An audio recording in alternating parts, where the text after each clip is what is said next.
Hi everyone, and welcome to DnD Horror Stories with DnD Doge. Sometimes, discovering the hobby of Dungeons & Dragons with family could be a great thing, though it takes everyone's participation to make it a successful family event, as we are about to find out. To the post. That time my sister ruined the campaign at the final hurdle, by Reddit user Tism Wizard. So, for context, me and my family had all recently watched Stranger Things, and it sparked my love for D&D. We weren't in on it from the very start, as we began watching around the release of Season 2, and went from the beginning.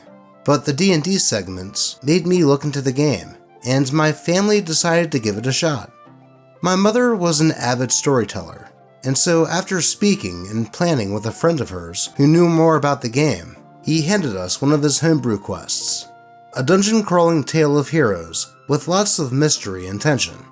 Nothing too outrageous, but easy to follow with lots of combat, puzzles, and chances to play our characters. The game started very smoothly. My two sisters, myself, and my stepfather were the party, and my mother the DM, and our party looked like this. Stepdad was Garroth the Great. His stat rolls had been immaculate, and he was a longsword-wielding, charismatic, and strong human fighter who was here to become the hero of his home and immortalize himself. Arrogant, proud, but a team player who never left a man behind. My younger sister was Soldress Everlorn, a halfling bard with a penchant for causing chaos in song. Her dex and charisma scores had been solid, but her health and strength lacked polish. She was still a decent offensive mage, and wholeheartedly embraced the roleplay aspect of the game, staying fully in character as an outgoing and jovial musician. In-game, Soldress and Gareth often poked fun at each other, and had a friendly rivalry. Then there was me. I was looking to break stereotypes off the bat, and created a more complex character with help from my mother's friend. His name was Ragnar, and he was an ex-slave tiefling, a barbarian who had been forced to fight a war he did not believe in. His sovereign was slain, and thus he had been freed, but had nowhere to go. He did the only thing he could and became an adventurer for hire, a brutal and fierce fighter who swung his mighty greatsword with ease and skill. My strength and constitutions were high, but I also got a third good roll and decided to allocate it to wisdom. It worked into my lore, stating that I was not one to speak casually, but when I did, it was often information that you would want to listen to. Then finally, we had Raven Ilthorn, a reluctant, half-elf cleric who was sworn into faith at a young age, and only served her god because it suited her and helped her avoid danger and let her keep swinging. Her only truly bad role had been her intelligence, so she decided to make her street smart, more practically knowledgeable than a typical intellectual. This was played by my youngest sister, who was really only interested in the combat sections and bits where her character got to be a sarcastic and uninterested voice of reason, as she argued her wisdom stat made this logical, which I guess it did. With how her character was laid out, she decided to give her lower rolls to charisma and strength, opting to play a more dex-heavy build that relied on a short sword and shield to swipe at opponents. The first couple sessions had been fun. The start of the dungeon was packed with standard creatures, nothing outrageous. We had only truly been challenged by a small horde of zombies on session 3, with a 4 versus 6 scenario ahead. The battle took some time, as we hadn't fought undead like this before. After deciding to end the session on a long rest, Raven decided to pipe up in metagame fashion. "You should take that healing spell next level, Soldress." Soldress asked her why, and she complained about having to always heal, and never having any room to attack or cast any offensive spells. Mind you, I had offered to play the cleric, but my sister had been adamant that she would play it, even though she knew full well that clerics typically have to do most healing and support spells out of any class in the party. It seems she thought that potions and alternatives were going to be abundant, but now she was apparently bored with just casting heal wounds every turn. This much was not true. By this point, none of us had actually gone into death saves, and were handling the combat quite well. Regardless, my sister agreed, and my mother even decided to break pace and give us the level up a little earlier than planned, so Soldieress could take the spell into her repertoire. We assumed that would be the last of it, but that's when it became more and more abundantly clear that Raven just wasn't paying attention to anything that was said outside of combat, or when she was being addressed directly. We constantly had to remind her what the current goal was, as she was visibly confused when we started making rolls to try and locate a hidden door that promised us some goodies, thanks to a tip I got from an intimidation on a bandit hiding in the lower levels. By the time we hit session 8, we had been playing for about 2 months, and had come far. We had all reached level 7 by this time, had a good grip on our spells and abilities, and both me and Gareth had even had the fortune of finding low-grade enchanted weapons. I had found a battle axe that could cause enemies to set ablaze upon critical hits, and Gareth had found a +1 longsword that was engraved with runes that we couldn't decipher, but likely held an ancient power. Meanwhile, Raven was constantly forgetting how many spell slots she had left, making poor decisions in combat that we had all learned from sessions ago, and constantly asking, "Who is that?" or "What are we doing again?" when her turn to speak came up.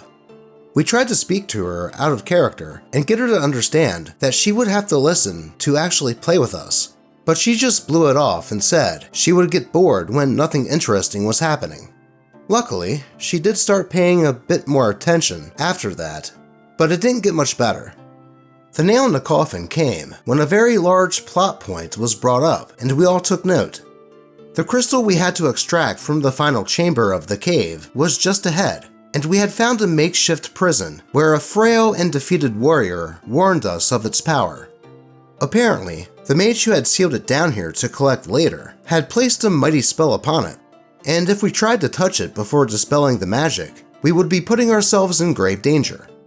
Thankfully, it turned out that magic sword Gareth had magic disruption runes engraved on the blade. All we had to do was plunge the blade into the crystal, and the spell would be weakened just enough for us to make off with it unscathed. I noticed Raven wasn't exactly paying attention, but I didn't want to seem rude and interrupt the session by singling her out again and disturbing the flow of the roleplay we currently had going. That was my biggest mistake. Upon fighting through the last of the dungeon guards and an astral projection of the evil mage, we finally made it to the crystal. After 12 long sessions, 2 near-death experiences, one of which of course belonging to Raven, and the other to myself after a scuffle with a chained-up feral bugbear had me in a pickle, and many fantastic moments involving everything from nat 20s to critical fails, we had done it. Though, upon seeing the crystal, Raven sprung into character. "So this is the hunk of rock we're after? Doesn't look so impressive to me." Raven grabs the crystal and stores it into her bag. The immediate look of horror that took up every person's face clearly confused Raven.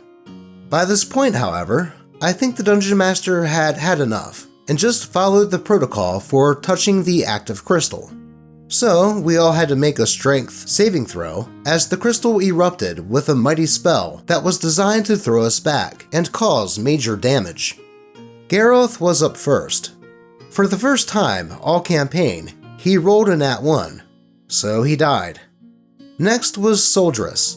Her strength score just wasn't high enough to save her, and she went down to death saves. Raven, due to having touched the crystal, was immediately thrown back at max speed and died on impact with a cold stone wall. Though thankfully, my health was high enough to withstand it, and I made the only safe saving throw.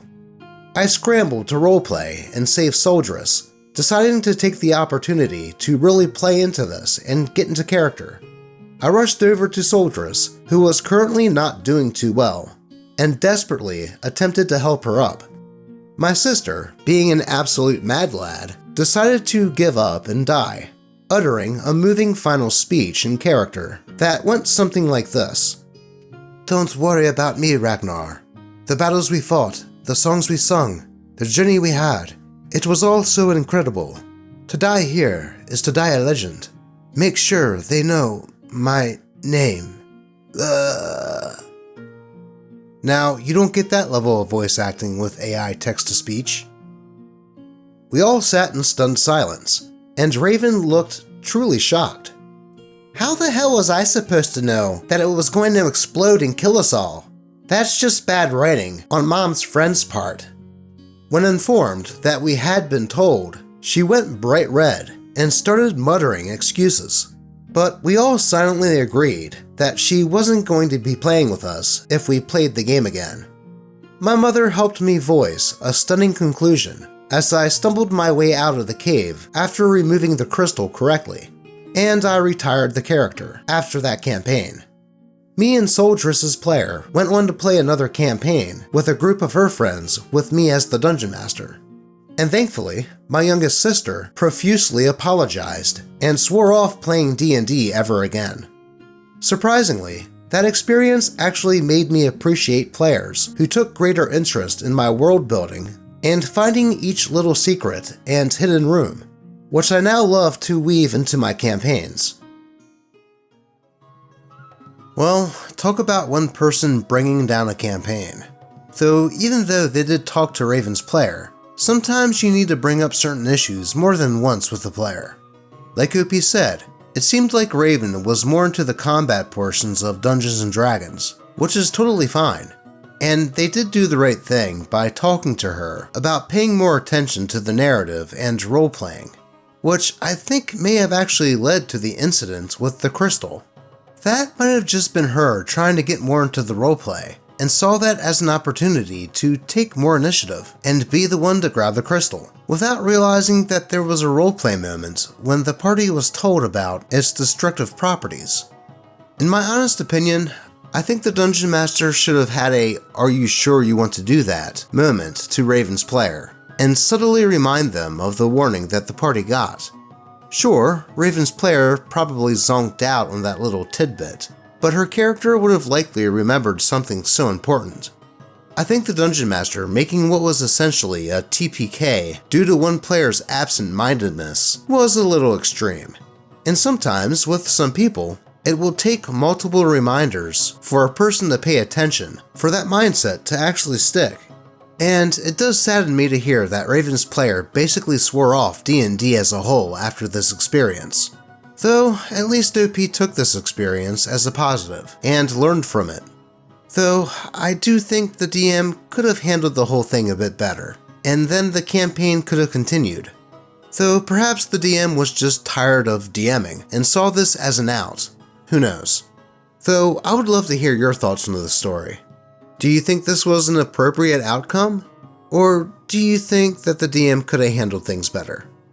But with that, let's continue with a story about a prospective dungeon master trying to use AI to make his own tabletop RPG system. To the post. Learning a new game is hard, so I'm having AI build me a new game system. By Reddit user RedHood101101. I saw an ad online in a looking for game group that looks interesting.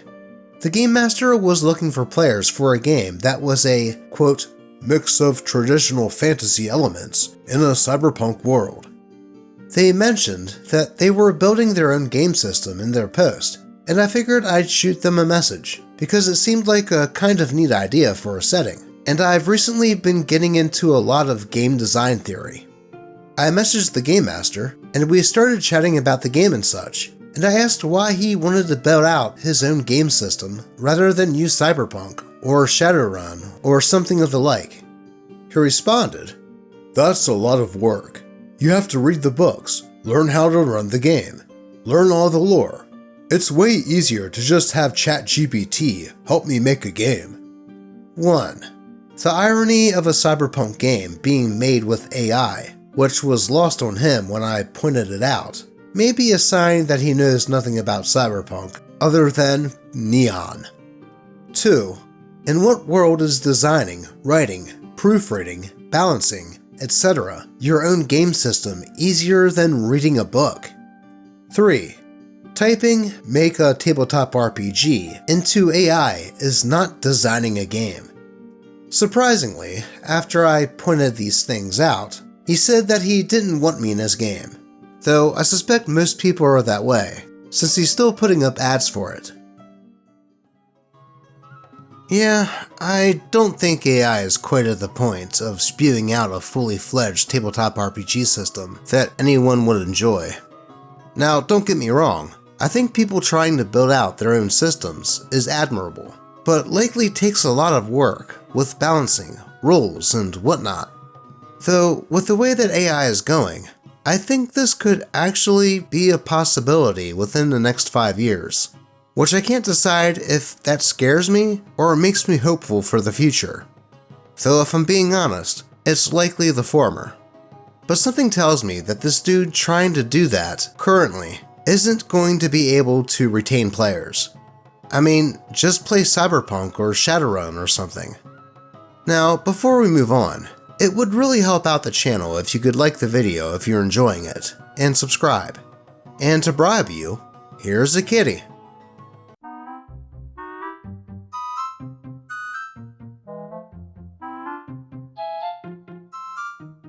Kitties always get likes, right? Also, if you would like to help out more directly, I'll have my Ko-fi and Ko-fi links in the description. But with that, let's get to our next D&D horror story, about a player in a Wild West campaign thinking that her actions don't have consequences. To the post. The Short and Annoying Tale of Celia Hudson, by Reddit user Mediocre Speech 327. Hello. I am a longtime game master who homebrews almost everything. As such, I have a wide variety of settings and campaigns. This is my most recent horror story, and therefore, the best icebreaker for you lovely folks. And I do apologize for how this may or may not be formatted. I don't often venture onto Reddit. I should also mention that my group plays digitally. Firstly, let's get our introduction out of the way, as there is only one relevant character here. Celia. I changed the name, of course. A very quick refresh. This was our third session since Session 0, but only the first since Session 0 that she had bothered to show up to my low fantasy Wild West campaign. My intrepid little band of outlaws had stepped into a bar for a splash of whiskey on their gullets, as one does, and immediately Celia says, "What does the bartender look like?" I say, "He's about average in appearance, but has blonde hair and blue eyes." She then responds, "I want to roll seduction." I respond, "Okay, what do you do or say?" I'm not against romance or anything, as long as they don't get too freaky with me. She makes her response, "I put my hand on his and look into his brown eyes, then run my hand through his brown floppy hair. Then I say, 'Why don't you and I go upstairs and have some fun?'" If you recall blue eyes and blonde hair being mentioned, congratulations, me too. But do you know who does have brown eyes and floppy brown hair? Me, the guy writing this. So I calmly correct her, and she makes her roll. She has a -2 to charisma, and makes a graceful 3 on her roll. I, as the NPC, respond, "Thank you, but no thanks, miss. I'm a happily married man." She of course responds to this with, "I draw my gun and shoot him in the face." Okay then. I tell her, roll dexterity for the draw. She rolls a 13, and I say, "The bartender sees you go for your gun, and just before you clear leather, the hot sting of a bullet meets your gut, and you collapse to the floor." The other party members end up dragging her to the doctor's and returning to the bar. While inside the doctor's, she asks, "Is the doctor hot?" I respond, "No, he's a old brittle man." And she says, "After he's done patching me up, I want to stab him with a scalpel." I have her roll dex, and she rolls a 4. I then say, "He, without a word, throws you from the office to the outside." She then kills the party horse, is then disarmed by another party member, as well as shot again, enters the local gunsmith with the intent on purchasing a new pistol, and while inspecting a revolver, she drops, "I turned the gun on the gunsmith." I sigh and say, "You pull the trigger and hear the subsequent sound of the hammer clicking down on the gun. However, there is no boom. No shot rings out. The gunsmith then says, 'Why would I hand a loaded gun to you?' She is then shot in the head and dies. And I say, 'Your body falls lifeless to the ground, not even a name to remember you by.' And then she cuts me off, saying my name and saying, 'This is effing BS, and you are terrible at being a dungeon master. This is so unfair and not how my boyfriend ran his campaign at all. You're obviously picking favorites, and this is so effing stupid, you effing idiot.' This goes on for several minutes. She then goes silent, and we continue playing. Then, after a series of long sighs, she leaves the call. And that, dear reader, concludes my annoying tale. I have plenty more, a few of which involve this same player. So, with that, farewell and goodbye. Whoa. Now, I have heard some stories about murder hobos before, but this one really takes the cake. Honestly, I'm just surprised that OP had the amount of patience he did with her. He gave her ample opportunity to figure out that maybe shooting everything in sight and anything that moved wasn't the best plan. Though perhaps he should have straight up told her that this was not the way to play. Though at least it sounds like the trash took itself out in this case, as she threw a fit after meeting the consequences of her own actions, and just rage quit. Though hopefully, OP and the rest of the players had a great time afterward. But it looks like we have time for one more D&D horror story, about a player that just can't make a solid decision. To the post. My player keeps asking to switch his character. By Reddit user Busatronio YT. I've been DMing on and off for about 7 years for a group of friends. Recently, a new player joined our group and started his second campaign ever. He asked to switch characters, citing that resource tracking is just annoying.